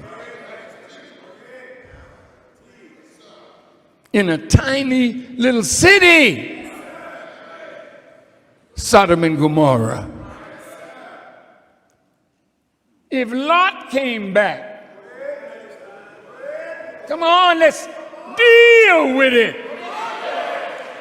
These prophets are children compared to what we're dealing with today.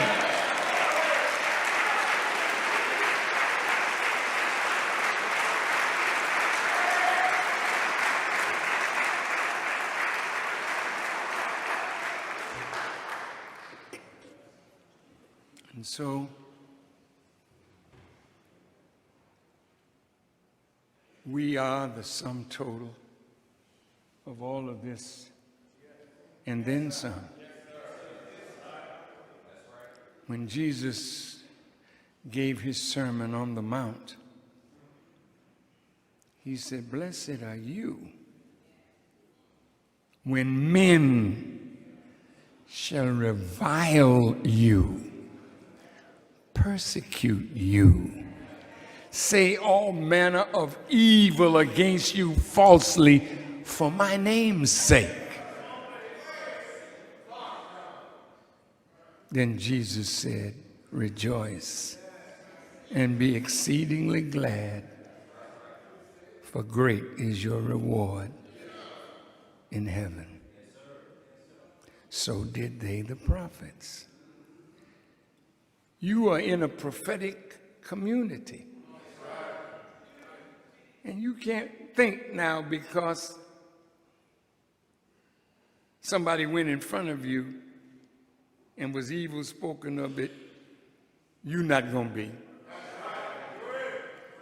The moment you tell your family, I went to the mosque, that's when you're being evil spoken of right from Jump Street. Can you hang? How deep is your love? Moses' work was small. He only led, according to some of the scholars, about 400,000 people. We got that many sick people in a small city in America. Moses spoke to Pharaoh. The Pharaoh of yesterday is nothing compared to the Pharaoh of today. Mr. Trump is the Pharaoh of today. And,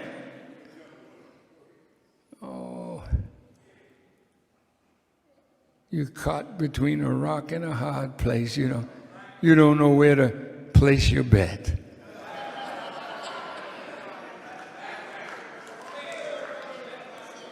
We place ours with God. Now, I think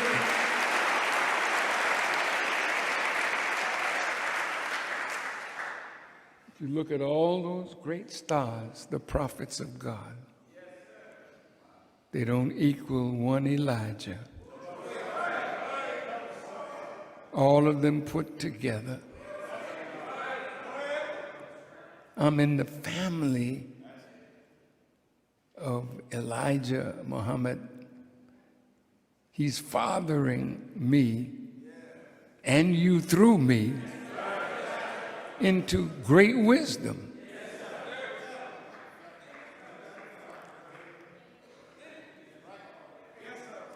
Are you willing to suffer? Yes, for the establishment of the truth. A lot of those disciples said a lot of stuff. Because you can make your mouth say anything. You know. But when the deal went down, how deep is your love? I, like my brother before me, have come out to die. Not to die stupid, to challenge Satan. My teacher reminded me of Job.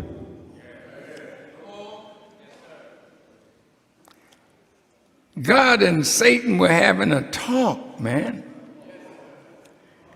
And Satan told God, when God asked him, hey, whence cometh thou? He said, hey, I've been walking up and down, to and fro in the earth. I did my job. I ate up all your people. And God asked him, have you considered my servant Job? That's the price we have to pay to set our people free. Free from the grip of Satan. So God asked him, did you consider Job? He said, yeah. We tried to kill him a few times. I stand before you almost like a dead man because of what they've done to me. I have very few internal organs that are still there because he put so much radiation in me, it ate up my insides. But look at me. Listen to me.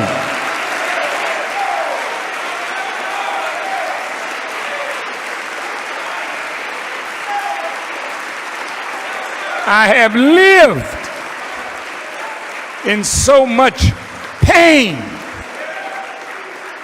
that I couldn't sit down like normal people do because it ate up the rectum, it ate up. Oh,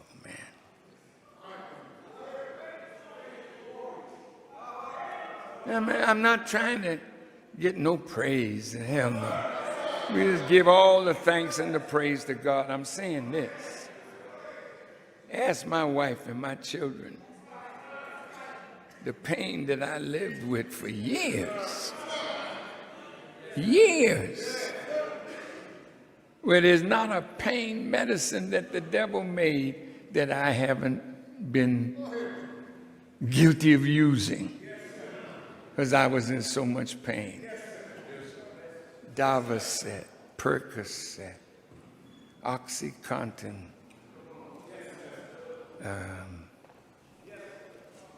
fentanyl, the worst painkillers you can imagine.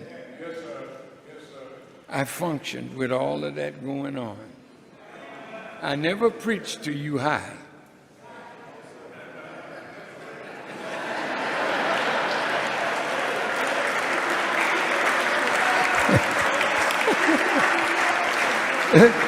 I just preach to you in pain. Never missed a beat. And when the devil looks at me wondering why I'm not dead, it's because God has put a hedge around me. But Satan said to God, if you remove that hedge, I'll make him curse you to your face. So God told Satan, I'll remove the hedge. Do with him what you feel you want to do. Only you can't take his life.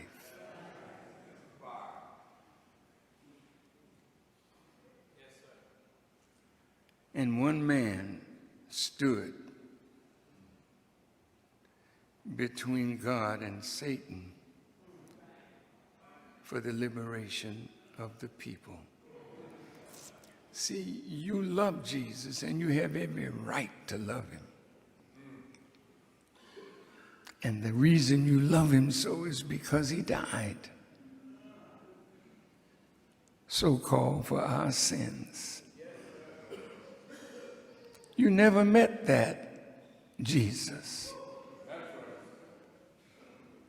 See, Elijah Muhammad told me and us that 2/3 of the Holy Quran was for him.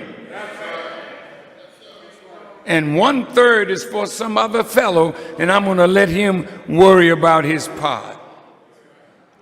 Elijah Muhammad fulfilled his 2/3.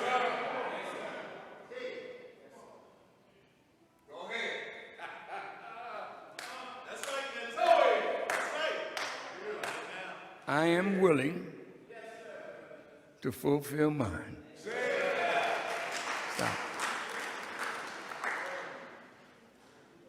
He said, through you, I'll get all my people. How? How would that happen? You got to lay it all down. This is one man he can't break.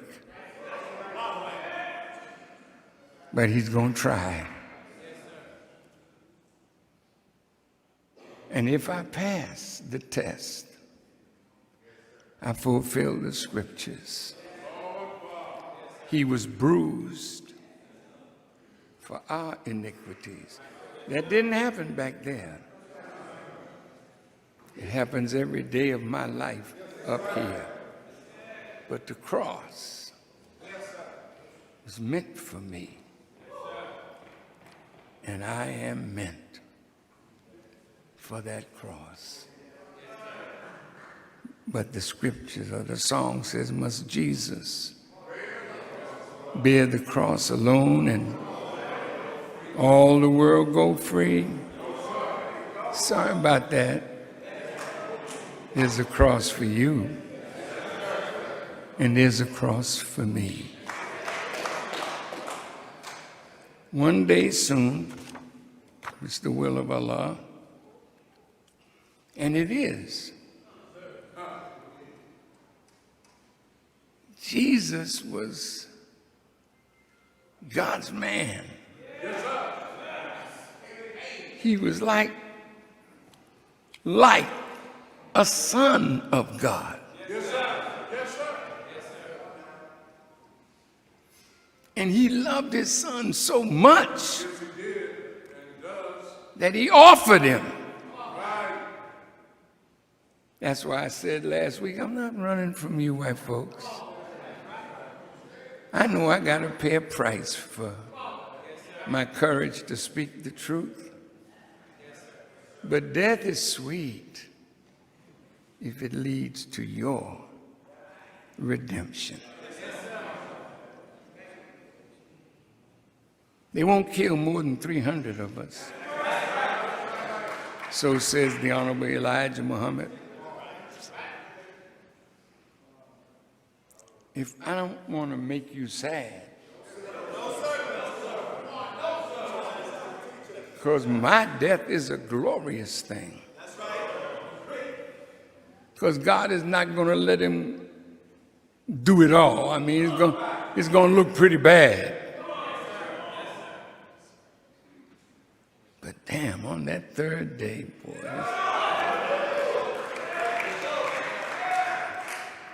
somebody got to live it in front of you so that you can know it's real. That's the price for the redemption of our people. Thank you. I love you too, and I'm proving it.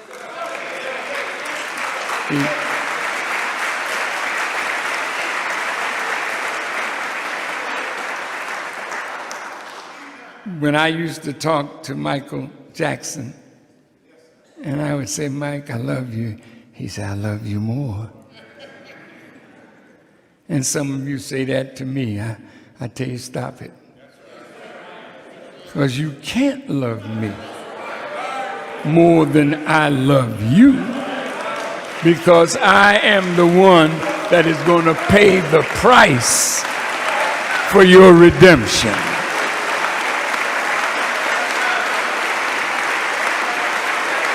So,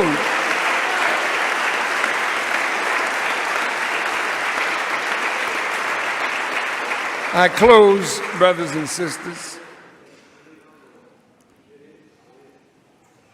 I hadn't even recovered from last week. I probably needed another week to just rest. But I wanted to come out and see you.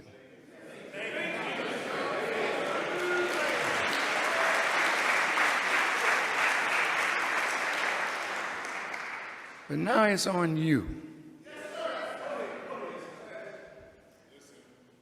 Don't say that they can't arrest the minister. He's too powerful. No, they will arrest me. They arrested my father before me. They're wondering why I'm not dead right now because they put some powerful radiation in me. And they knew I wasn't going to survive, but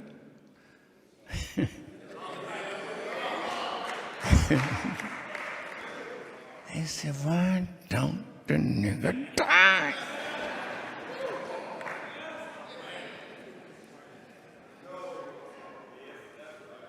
May Allah bless you. May Allah bless you to be strong in faith. May Allah bless you to hold on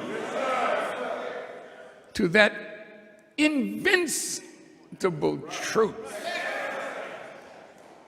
that is the foundation of your faith. Now, the foolish woman will take the yarn that she has spun strongly. And I want to, if you want to know what the yarn is,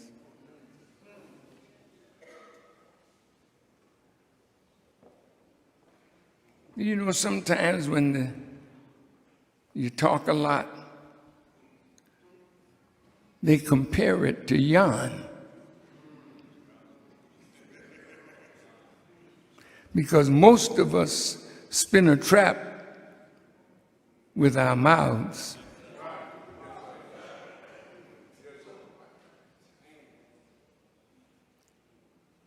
So when the minister goes to his father,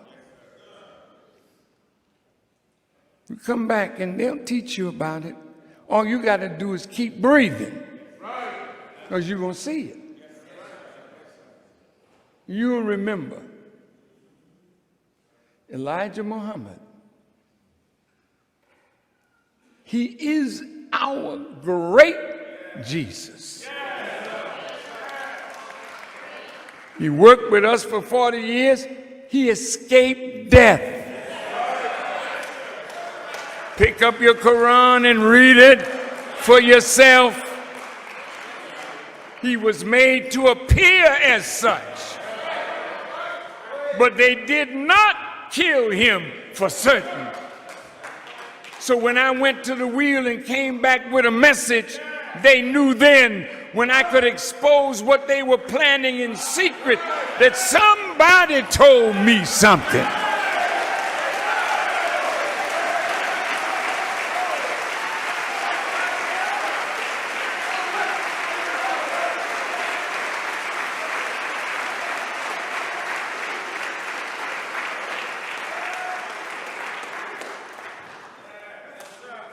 I'm going to close on a note about Kobe.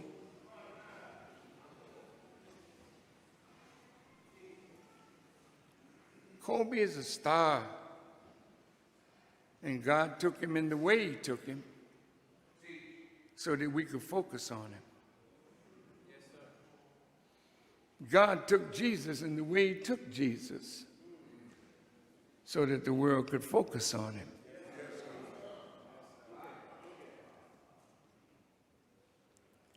Kobe died at 41, but when his light was put out by the evil accident of time, the star died, but the light is still traveling through space and time. When you look at the stars at night, many of those stars have died a long time ago. So many light years away, and the light is still traveling. And you and I could look up and see the light of a star that's gone. You can look up now and see the light of Abraham. You can see the light of Moses and Aaron. You can see the light of Jesus the prophet. You can see the light of Muhammad. Their light is still traveling through space and time. And Kobe's light will go on touching young people because God made Kobe and Gianna and the people that died with him. They found a degree of immortality. Some people live and die and you never hear about them anymore. The Muslims in New Zealand, that the white boy went and killed them in the mosque. And those that he killed in the mosque were those who were there early, waiting to say their prayers. And some were on their way to the mosque because they were late. And here's their thinking, I'm so glad I was late today.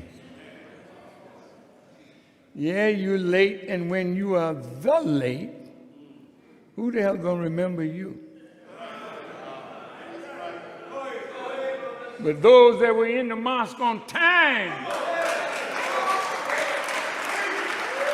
and they met the enemy and they met death.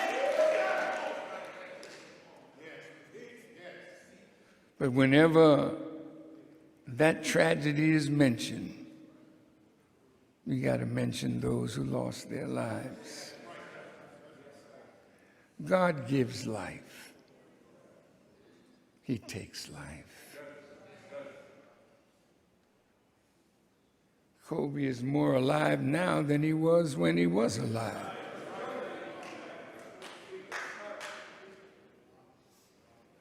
God wanted you to study not just the passion he had for basketball, for which he won an Oscar, but God wants you to study his passion for life and the business of life. So while you still have your wings and you can jump and play ball, the last time Kobe played, he said, I can't do it. My legs are gone, man. And his wife, Vanessa, put before him all of the great ones that had retired. And when he looked at them, he said, I can do it one more time. And he went out that night and scored 60 points and walked away. I know that this was my last Savior's Day for a while. And I didn't finish, and I guess now so much more to be said. But I came back today to this house, which is our house, to tell you, don't you let yourself be the woman that loses your faith and you pull the yarn of your life and end up as nothing.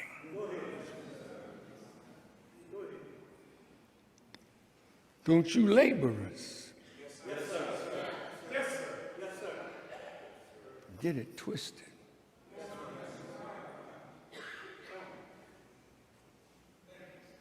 Because you can lose all you think you got if you lose your faith. Satan is tugging now, especially at the council. You think they're going to govern the nation? Don't leave one bit of your faith messed up, because you will unravel. Yes, sir. Keep your yarn tight. Yes, sir. Keep your faith right. Yes, sir. And wherever I am, you'll know I ain't dead.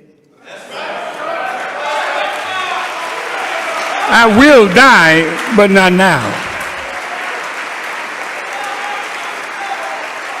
I will die, but not now. I got more work to do. I got to go get a book for you. So you stay strong. You stay together. Every black leader that we lost, his closing words were always the unity of all of us is going to protect us as we go through the fire. Thank you for listening. Thank you. Assalamu alaikum. Allahu Akbar. Allahu Akbar. Allahu Akbar. All praise is due to Allah for the Honorable Minister Louis Farrakhan. Come on, brothers and sisters. Come on, brothers and sisters. Let us express our deep appreciation, our gratitude, and our love for the Honorable Minister Louis Farrakhan. All praise is due to Allah. All praise is due to Allah. All praise is due to Allah for our beloved brother and minister, the Honorable Minister Louis Farrakhan.